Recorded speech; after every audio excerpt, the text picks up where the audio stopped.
Welcome to Fringe Pop 321, the show that believes the world is stranger than we think, but thinking should not be strange. Hernan Cortés is infamous for leading the bloody conquest of the Aztecs by the Spanish conquistadors.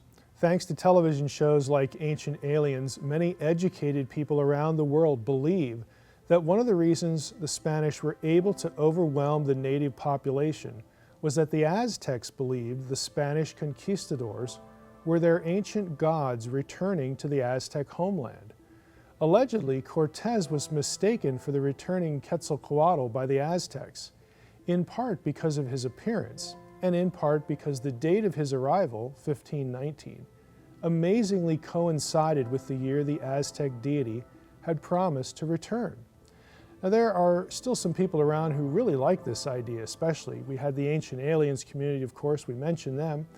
But we also have white supremacists that like the idea of ancient white gods for what should be obvious reasons. There's a small minority within the Mormon community that likes the idea. They explain it by, well, Jesus visited the Americas in antiquity, and that's what's behind the Aztec presumption. Fringe historians who would argue that the Atlanteans were the ones that civilized the New World, some sort of diffusionist program by somebody else, maybe not Atlanteans, but maybe the lost tribes of Israel or whatever, they buy into this idea as well. Modern historians, at least most of the real modern historians, refer to this idea either as simple nonsense or the myth of the white gods. Now the question for us though is it a myth or is it true? And if it's true, what does it mean? Why would the Aztecs have gods that looked like white men? Now, the Spanish conquistadors, of course, were Caucasian, and they had a light-skinned appearance. This is at the heart of this idea. The idea that the conquistadors were mistaken for ancient white gods, or as ancient white gods, is ostensibly based on Spanish accounts of the conquest. Now, that sounds like good primary source material, but there's a bit of a twist to it that doesn't make it what it seems. The explanation begins with Francisco López de Gomara, who in 1552 had been chaplain and secretary to Cortés while he lived out his old age in Spain. De Gomara was one of the first to claim that the Aztecs had taken the conquistadors to be gods. Soon, a specific variant of the idea became prominent.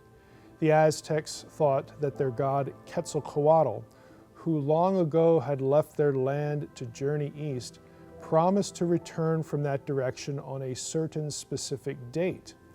In an amazing coincidence, Cortés appeared off the coast in that very year that Quetzalcoatl had prophesied to return, in this case 1519, and was therefore embraced as the god by the Aztecs.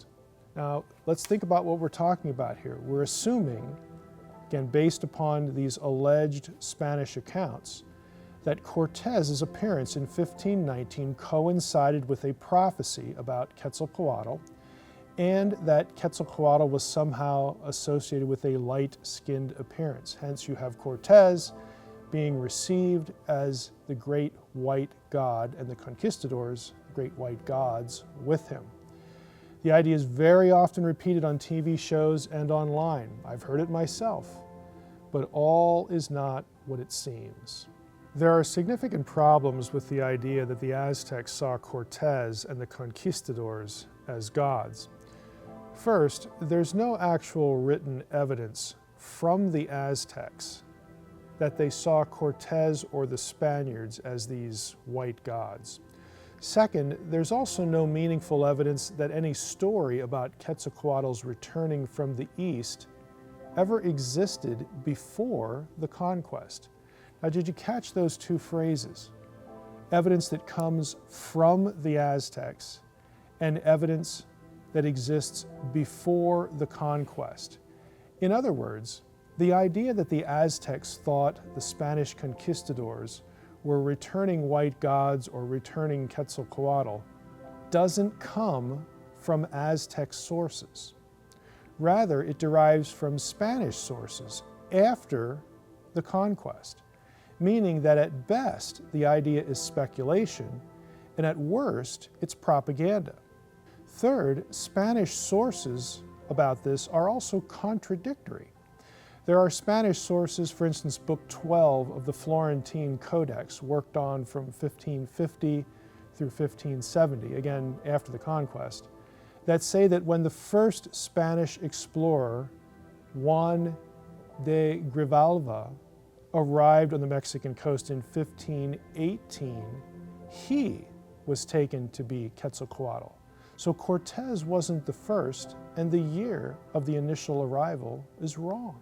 That would be a real big problem with the idea that Cortez's arrival could be correlated with a prophecy about Quetzalcoatl. The alternative identification means that the presumed correlation with an alleged Aztec prophecy is chronologically off target. So that's significant. Fourth, the only sources that exist that were produced during the conquest were the letters Cortez himself wrote and sent back to the King of Spain. And guess what? In those letters, Cortez never says that the Aztec king recognized him as a god. Now, the fact that Cortez himself doesn't record that the Aztec king received him as a god, again, Cortez is the very person you would expect to hear this from.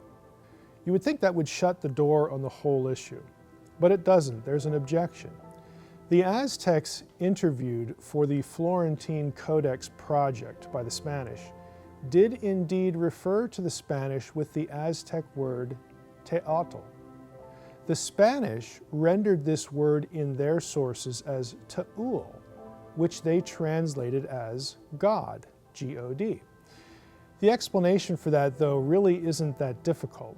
The Aztecs obviously had no word for Spanish, they had never seen one, and so had to come up with a descriptive equivalent to describe the new arrivals. The Spanish, and particularly their leader, were presumably lords or leaders from some distant land. The Aztecs assumed, in line with their own culture, that Spanish authority represented a dynastic line. Aztec scholar Camila Townsend explains why this backdrop is important. She writes, "The Nahuatl, the Aztec word for king, was Tlatoani, meaning he who speaks. Tellingly, in Nahuatl texts, where the Spaniards have previously been referred to as Teotl, first Cortez and then the viceroy become Tlatoani, after the Europeans vanquish the Indians and are in position of authority over them." In other words, the Aztecs therefore came to view the Spanish as their overlords, people who gave them orders, people who spoke to them from a position of authority. They were referring to the Spanish as their lords, with terms they also used in other contexts for deities, because deities are also lords. This actually has a very clear biblical analogy. In biblical Hebrew, the word Adon means Lord or Master. It is used both of God, for instance, Psalm 114, verse 7, Isaiah 124, Joshua 3:11, and of men. For example, Genesis 31:35, Genesis 42:30, and Numbers 11:28. The point is that a word commonly used for God in biblical Hebrew, over 400 times in the Hebrew Bible, can also be used of men, which does not mean that the men in such instances were viewed as gods or deities. They were lords or masters given a particular context. And the same is true for the Aztec language. So where are we? Well, all of this leaves us with no native, that's a key word, native primary source evidence that the Aztecs believed Cortez was a white god and the returning Quetzalcoatl. So this whole idea is a myth. Thanks for watching Fringe Pop. Once again, please visit our website. You can get good source material about this topic on the episode page. And of course, all of our other topics have web pages corresponding to them for good source material. And please come back and watch again, because what you know may not be so.